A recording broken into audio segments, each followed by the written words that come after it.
తెలంగాణ రాష్ట్రంలో దేశానికి ఆదర్శంగా అమలవుతున్న కళ్యాణ లక్ష్మి షాదీ ముబారక్ పథకంపై నీలి నీడలు అలుముకున్నాయి. ఈ పథకం శాశ్వతంగా రద్దు అవుతుందా అనే సందేహాలు కలుగుతున్నాయి. ఇప్పుడు ఈ పథకానికి చట్టబద్ధత లేదని, ఈ పథకానికి నిధులు ఖర్చు చేయడం నిబంధనలకు విరుద్ధమని దాఖలైన పిటిషన్ కు అనుకూలంగా హైకోర్టు స్పందించడంతో ఈ అనుమానాలు కలుగుతున్నాయి. కోర్టులో వేసిన పిటిషన్ పై రాష్ట్ర ప్రభుత్వం కౌంటర్ కూడా దాఖలు చేయకపోవడంతో అనుమానాలు బలపడుతున్నాయి. అసలు కళ్యాణ లక్ష్మి పథకంపై హైకోర్టు ఎందుకు స్టే ఇచ్చింది? ఈ వ్యవహారంలో రేవంత్ సర్కార్ ఎందుకు ఉదాసీనంగా ఉంది? శాశ్వతంగా కళ్యాణ లక్ష్మి పథకాన్ని రద్దు చేసేందుకు అడుగులు పడుతున్నాయా? కోర్టును బూచిగా చూపించి ఈ సంక్షేమ పథకాన్ని ఆపేస్తున్నారా? Let's have a look on it. Kalyana Lakshmi Shaadi Mubarak పథకం అమలుపై హైకోర్టు స్టే విధించడం చర్చనీయాంశంగా మారింది. ఈ పథకానికి చట్టబద్ధత లేదని, నిధులు ఖర్చు చేయడం నిబంధనలకు విరుద్ధమని విజయ్ గోపాల్ అనే న్యాయవాది వేసిన పిటిషన్పై హైకోర్టు 4 వారాల స్టే విధించింది. పిటిషనర్ వాదనలకు ప్రభుత్వం కౌంటర్ వేయకపోవడం వల్లనే హైకోర్టు స్టే ఇచ్చినట్లుగా స్పష్టంగానే తెలుస్తుంది. ప్రభుత్వం ఉద్దేశపూర్వకంగానే కౌంటర్ వేయలేదా, మరేదైనా కారణం ఉందా అనేది ఇప్పుడు ప్రశ్నగా మారింది. పేదింటి ఆడపిల్లల పెళ్లి కష్టాలు తీర్చిన కళ్యాణ లక్ష్మి షాదీ ముబారక్ పథకాన్ని శాశ్వతంగా రద్దు చేసేందుకు రేవంత్ రెడ్డి నాయకత్వంలోని కాంగ్రెస్ పార్టీ పక్కా ప్లాన్ ప్రకారం కుట్రలు చేస్తున్నదని ఇప్పటికే బీఆర్ఎస్ నుంచి విమర్శలు ప్రారంభమయ్యాయి. ఆడపిల్ల పెళ్లి చేయడానికి పేద కుటుంబాలు పడే కష్టాన్ని, బాధను ఉద్యమ సమయంలో కళ్లారా చూసి గమనించిన నాటి సీఎం కేసీఆర్ దేశంలో మరెక్కడా లేని విధంగా తెలంగాణ రాష్ట్రం సిద్ధించిన వెంటనే ఈ పథకం అమలు ప్రారంభించారు. మేనిఫెస్టోలో పెట్టుకున్నా, ఎవరు అడగకున్నా సరే పేదలకు ఎంతగానో ఉపయోగపడుతుందని ఈ పథకాన్ని తెచ్చారు. ఈ పథకం వల్ల ఎన్నో సామాజిక ప్రయోజనాలు నెరవేరాయి. అమ్మాయిలకు 18 సంవత్సరాలకు ముందు పెళ్లి చేయడం బాగా తగ్గిపోయింది. ఆడపిల్ల పుట్టిన వెంటనే పెళ్లి గురించిన బాధతో అమ్మాయిలను అమ్మేసే హృదయ విదారక సంఘటనలు తగ్గాయి. అమ్మాయిల తల్లిదండ్రులు ఎంత ఆత్మగౌరవంతో అప్పులు లేకుండా పెళ్లిళ్లు చేయగలిగారు. ఈ గొప్ప పథకం ద్వారా ఎన్నో రాష్ట్రాలకు ఆదర్శంగా నిలిచింది.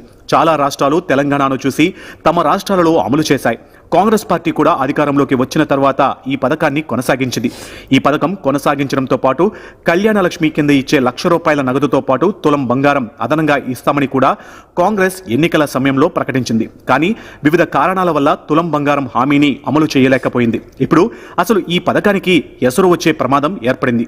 ఈ గొప్ప పథకం అమలవుతుందంటే పేరంతా కేసీఆర్ గారికి, బీఆర్ఎస్ పార్టీకి వస్తుందనే ఏకైక దుగ్ధతతో ముఖ్యమంత్రి రేవంత్ రెడ్డి కళ్యాణ లక్ష్మి పథకానికి శాశ్వతంగా సమాధి కట్టడానికి పక్కా ప్లాన్ వేశారని బీఆర్ఎస్ ఆరోపిస్తున్నది. హైకోర్టులో ఈ పథకం అమలును ప్రశ్నిస్తూ ఎవరో ఒకరు ప్రజా ప్రయోజనం వ్యాజ్యం వేస్తూ దానికి ప్రభుత్వం కనీసం కౌంటర్ కూడా వేయలేదంటే అర్థం ఏమిటి అనే ప్రశ్న ముందుకు వస్తున్నది. పేద ప్రజల సంక్షేమం కోసం పథకాలు అమలు చేసే బాధ్యత, హక్కు ప్రభుత్వాలకు ఉంటుంది. బడ్జెట్లో బాజాప్తా నిధులు కేటాయించి అసెంబ్లీలో ఆమోదం పొందిన తర్వాతనే కళ్యాణ లక్ష్మి, షాదీ ముబారక్ పథకాలకు నిధులు ఖర్చు చేయడం జరుగుతుంది. అసెంబ్లీలో ఆమోదం పొందిన ప్రతిదీ చట్టమే.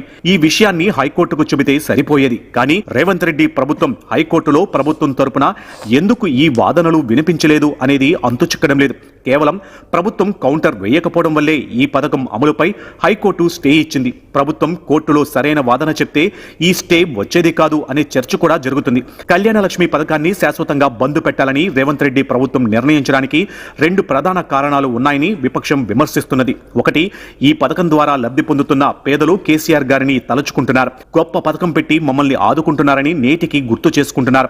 ఇది రేవంత్ రెడ్డికి గిట్టడం లేదు. రెండో కారణం, కళ్యాణ లక్ష్మి పథకం కింద ₹1,00,000 నగదుతో పాటు తులం బంగారం ఇస్తామని కాంగ్రెస్ పార్టీ ఎన్నికల సమయంలో హామీ ఇచ్చింది. కానీ ఆ హామీని అమలు చేసే ఉద్దేశం రేవంత్ రెడ్డి ప్రభుత్వానికి లేదు. అసలు కళ్యాణ లక్ష్మి పథకమే లేకుంటే తులం బంగారం గురించి ఎవ్వరూ అడగరు అనేది రేవంత్ సర్కార్ వ్యూహం. పేద ప్రజలకు అందే ప్రయోజనాలను బంద్ పెట్టి రాక్షస ఆనందం పొందడం రేవంత్ సర్కార్ కు సంస్కారం కాదు అని బీఆర్ఎస్ నాయకులు తిట్టిపోస్తున్నారు.